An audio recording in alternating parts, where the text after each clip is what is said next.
For many young adults, the education system feels like a forced march rather than an engaging exploration of knowledge.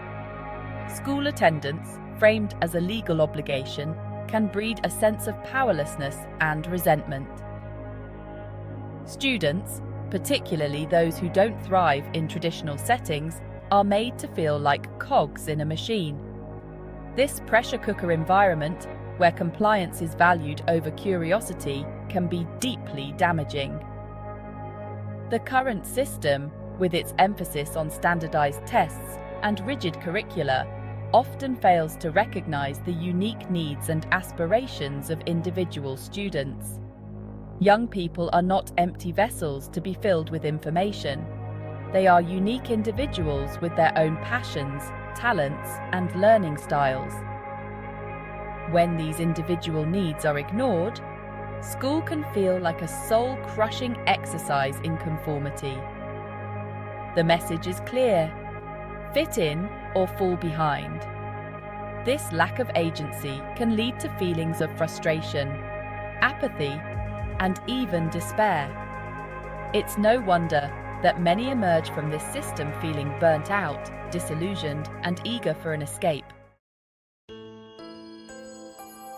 The typical school day is a marathon of lectures, homework assignments, and standardized tests, often with little time for creativity or genuine engagement. This relentless pace can lead to burnout, characterized by feelings of cynicism, detachment, and a lack of accomplishment. The emphasis on rote memorization and standardized testing makes learning feel like a chore rather than a journey of discovery. Students may question the purpose of their education, wondering why they are being forced to memorize historical dates or solve complex equations. This reliance on substances to cope with the demands of school can have serious long-term consequences, leading to addiction, health problems, and a diminished quality of life. School is not just a place of academic learning. It's also a complex social ecosystem where young people navigate peer pressure, social hierarchies, and bullying. For many students, this social landscape can be a source of immense stress and even trauma. The pressure to fit in, to conform to social norms, can be overwhelming, especially during adolescence. Students who don't fit the mold often find themselves on the outskirts, subject to teasing, exclusion, and harassment. Bullying can have devastating and long-lasting effects on a young person's mental and emotional well-being. These feelings of isolation and despair can drive some to seek solace in drugs and alcohol, using substances as a way to numb the pain or fit in with a group that accepts them. When faced with overwhelming stress, trauma, or a sense of hopelessness, it's tragically understandable why some young people turn to drugs and alcohol. These substances offer a temporary escape from the pain, a way to numb the emotional turmoil and create the illusion of control.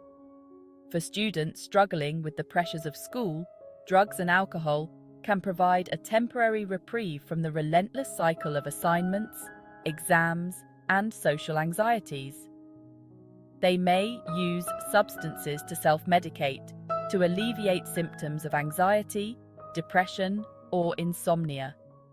The problem is that this coping mechanism is unsustainable and ultimately destructive.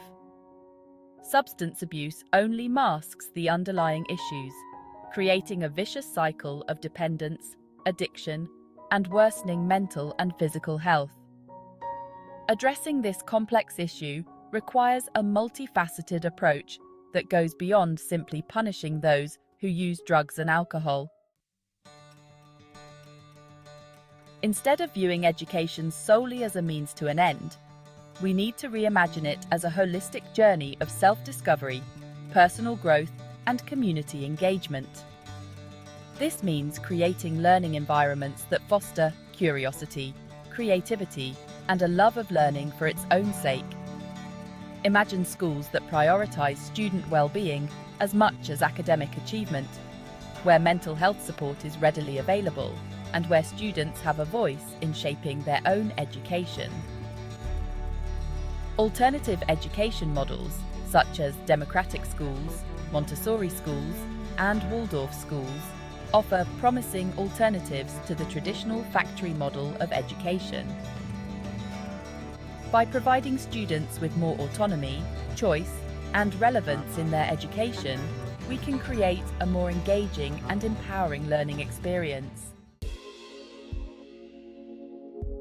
Creating a healthier and more supportive environment for young people requires a collective effort that extends beyond the classroom walls. Parents can play a vital role in fostering resilience in their children by providing a loving and supportive home environment, encouraging open communication, and modeling healthy coping mechanisms.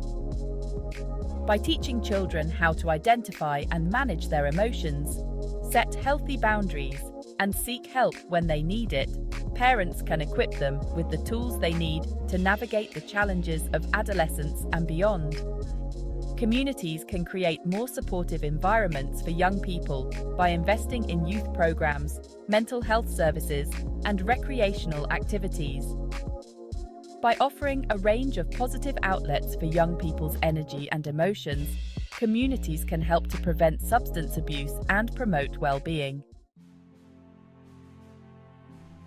Perhaps the most crucial step in addressing the complex issue of substance abuse among young adults is breaking down the stigma surrounding mental health.